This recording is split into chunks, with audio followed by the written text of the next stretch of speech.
Warahmatullahi wabarakatuh. Kembali lagi ke channel kami. Saya ucapkan banyak terima kasih yang telah mengklik dan menonton video kali ini. Dan pada kesempatan pagi hari kali ini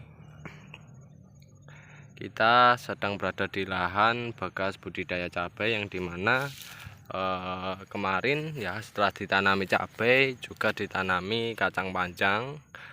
Dan pada kesempatan kali ini pastinya setelah ditanami kacang panjang, harapannya kita akan menanam cabai di bulan Juli ini ya, ataupun Agustus nantinya. Yang jelas di bulan Juli ini sudah mulai budidaya cabai.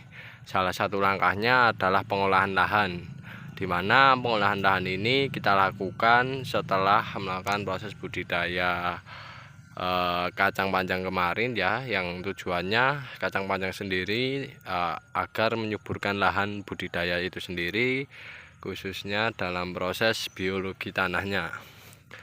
Dan di kesempatan kali ini kan kawan, pengolahan yang kita lakukan dalam proses budidaya tanaman cabai ya, terutama pengolahan lahannya kita tidak terlalu ribet ya. Yang jelas bagian atas dari tiap-tiap bedengan itu diremahkan kembali ya. Tapi sebelum diremahkan pastinya mulsa dibuka terlebih dahulu, dipecahkan ya tanahnya, diremahkan dan dibuat jalur ya semacam ini. Nah, jalur ini jalur tengah, yang dimana jalur tengah ini nantinya itu diberikan pupuk kandang ya. Pupuk kandangnya adalah pupuk kandang dari kotoran domba yang sudah lama sekali kita biarkan begitu saja ya, biar remah dengan sendirinya. Nah, itu ternyata ini pupuk kandangnya sudah remah dan pastinya siap untuk digunakan dalam proses budidaya. Nah, ini pupuk kandang ini ya, ini tujuannya kita berikan saat pengolahan lahan semacam ini. Itu tujuannya agar unsur hara yang berada di tanah itu tidak habis, dan pastinya pupuk kandang itu akan menghidupkan biologi tanah, mensuplai unsur hara serta memperbaiki sifat fisik, kimia maupun biologi dari tanah itu sendiri. Dan pupuk kandang itu sendiri kita beri pada jalur tengah ya. Jalur tengah ini kita beri pupuk kandang. Jumlahnya berapa? Pastinya kalau kami takarannya kita tiap bedengan kita beri pupuk ya. Ini satu bedeng ini ya kurang lebih satu lare atau satu bedeng ini kurang lebih 7 hingga 8 karung ya kan kawan. Tapi kalau untuk kilogramnya kami tidak menimbang ya banyaknya berapa. Yang jelas kami untuk satu bedeng kurang lebih segini ya kan. Ini kurang lebih ya, panjangnya ini itu kurang lebih ada berapa meter ya, 20 meter lebih lah itu kalau satu rumah itu ya kan bisa mengira-ngira. Nah, panjang rumah itu kurang lebih 1 2 3 4 5 6 itu kurang lebih 20 meteran ya. Nah, itu 20 meter ya, kalau untuk rumah itu 20 meter. Kalau sampai sini ya itu kurang lebih berapa kan kawan ya. Nah, ini dikira-kira berapa. Yang pastinya kalau kami satu bedeng ini kurang lebih 7 hingga 8 karung. Nah, setiap karungnya kami rata-rata 30 hingga 50 kilo beratnya, kurang lebih segitu. Tapi yang pastinya kalau sesuai standar sih ya, untuk per meternya adalah 1 kilo. Kalau kami yang penting setiap jalur gini diberi jalur untuk menyebar pupuk, diberikan pupuk. Nah, lalu disebar di lahan di bagian jalur tengahnya semacam ini. Nah, dan pupuk yang diberikan adalah pupuk yang benar-benar jadi kan kawan, bukan pupuk setengah matang ya, atau setengah jadi itu enggak, tapi ini sudah benar-benar jadi. Dan ini pupuk lama sekali ya kan kawan, hingga warnanya berubah kayak gini ya. itu lama sekali, karena ini pupuk ini kita peroleh dari kotoran domba yang dimana kita taruh di sebuah wadah ya, di kandang kami yang khusus untuk menampung kotoran domba, dan itu dibiarkan begitu saja, remah begitu saja ya kan kawan, dengan sendirinya kan kawan ya. Yang penting tidak terkena air hujan dan juga kondisinya dalam kondisi kering semacam itu. Dan ini disebar di lahan budidaya kita.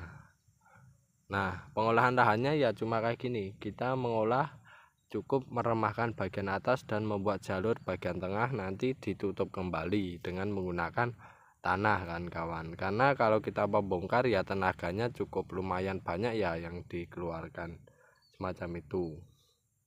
Dan sehingga selain tenaga, waktu pun juga lama ya. Ini kita mengolahnya secara sederhana karena ini baru ya kurang lebih baru 1 tahun ya, tapi kita membudidayakan kayak gini kan kawan, karena keterbatasan waktu dan tenaga. Apalagi ini adalah musim kemarau.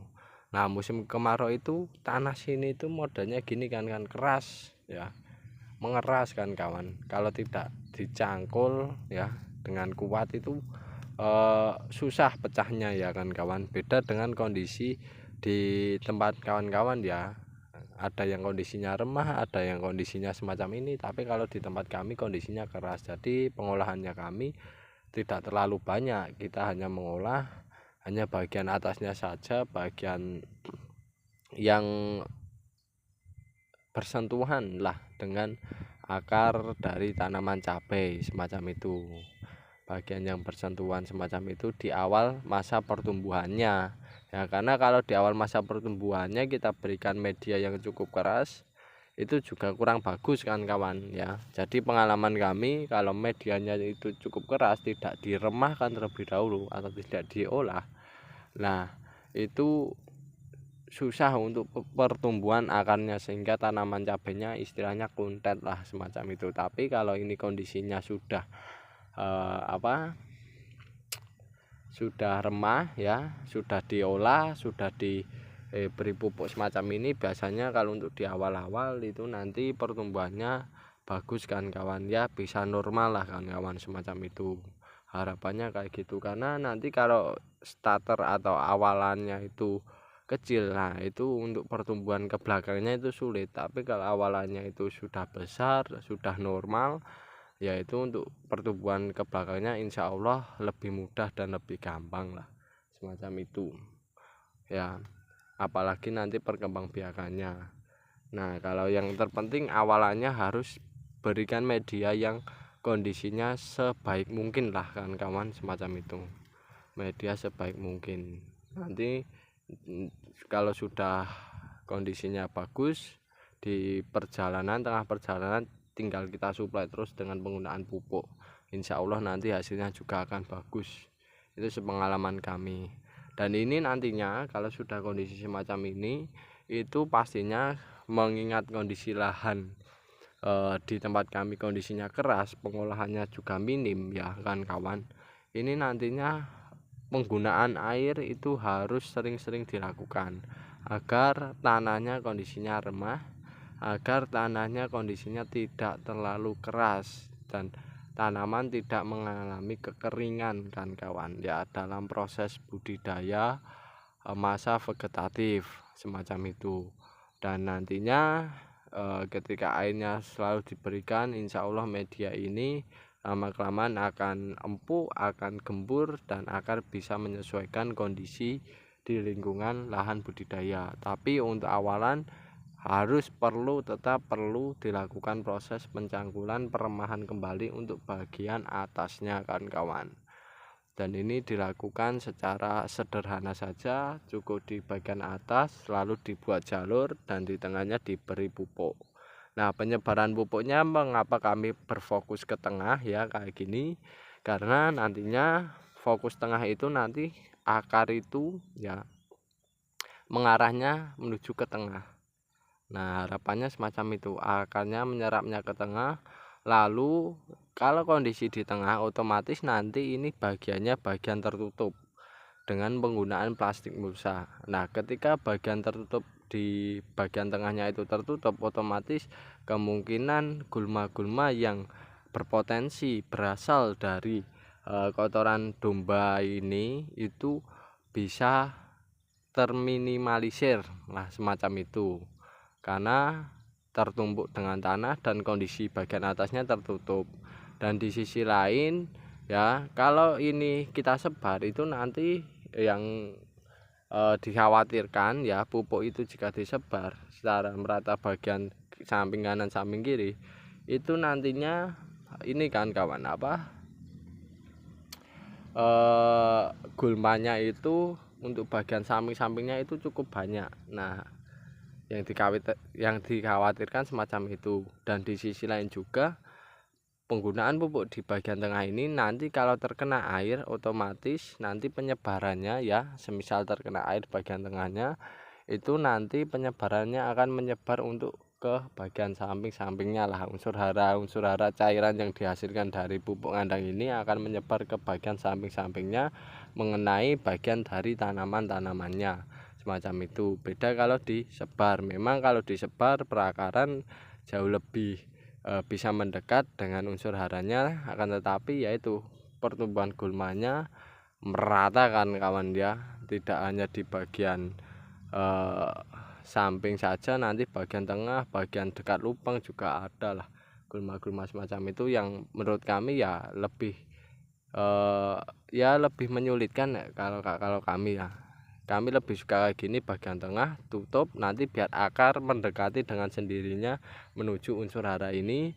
Dan yang jelas nanti kalau semisal unsur hara ini terkena air dari penguapan yang berada di bawah, atau nanti perendaman atau istilahnya orang sini lep, itu nanti biar unsur haranya menyebar menyamping mengenai tanaman-tanaman yang ada di sampingnya, semacam itu. Jadi tidak terbuang secara sia-sia ya. Jadi otomatis diserap oleh tanaman bagian samping kanan dan kirinya. Nah, kayak gitu. Oke, itu dulu dari kami mengenai pengolahan lahan semacam ini. Semoga kawan-kawan bisa mengambil manfaatnya, hikmahnya, dan meninggalkan sisi kekurangan, kesalahan, dan negatifnya. Yang jelas kami mengajakkan kawan teruslah berbudidaya tanaman, dan jangan lupa lakukan budidaya dengan cara organik ya, dengan tambahan pupuk organik agar lahan kawan tetap subur, tetap kondisinya bagus, dan selalu menghasilkan tanaman yang berkualitas dan berkuantitas. Sekian, terima kasih. Saya akhiri, wassalamualaikum warahmatullahi wabarakatuh.